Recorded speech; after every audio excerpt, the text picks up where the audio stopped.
Hi friends, అందరికీ నమస్తే. ఇది మన సబ్స్క్రైబర్ కారు యూట్యూబ్ ద్వారా అయితే సేల్కి వచ్చింది. డీటెయిల్స్కి వెళ్ళిపోతే 2021 model 2021 Maruti Swift Dzire tour.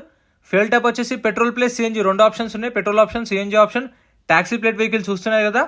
Kilometre reading వచ్చేసి 96,500 తిరిగింది. 96,500 తిరిగింది కిలోమీటర్ రీడింగ్. దీనికైతే ఫుల్ ఇన్సూరెన్స్ ఉంది. 4 సీల్ టైర్లు ఇప్పించారంట. మ్యూజిక్ సిస్టమ్ కూడా పెట్టించారంట. గుడ్ కండిషన్లో ఉంది వెహికల్ అయితే. ప్రైస్ వచ్చేసి 6,80,000 కోట్ చేస్తున్నారు. ఓనర్ అయితే 6,80,000 కోట్ చేస్తున్నారు. సో మీరు డైరెక్ట్ ఓనర్తో మాట్లాడుకోండి. మీకు టైటిల్లోనే ఓనర్ నెంబర్ ఇస్తాను. కార్ లొకేషన్ వచ్చేసి Balanagar, pipe line road, Shapur అంట. ఓనర్ వచ్చేసి సెకండ్ ఓనరు. సో కార్ని అయితే చెక్ చేసుకోండి. మీరు ప్రైస్ అనేది ఓనర్తో కాల్ చేసి మాట్లాడుకోండి. ఇదైతే ఓనర్ పంపించిన వీడియో. సో అందుకని చెప్పేసి నేను ఎట్లుందో అట్లనే పెట్టేసిన వీడియో అయితే. ఫస్ట్ కార్ చెక్ చేసుకొని కండిషన్ చూసుకొని తీసుకోండి. ఓనర్ డీటెయిల్స్ కూడా స్క్రీన్ పైన ఇస్తాను. వీడియో నచ్చితే లైక్ చేయండి, ఛానల్ సబ్స్క్రైబ్ చేసుకోండి. వీడియోలో అనిపించిందో కామెంట్ చేయండి. Thank you so much for watching. మీ దగ్గర కూడా కార్ సేల్కుంటే మన వాట్సాప్ అయితే షేర్ చేయండి. Thank you.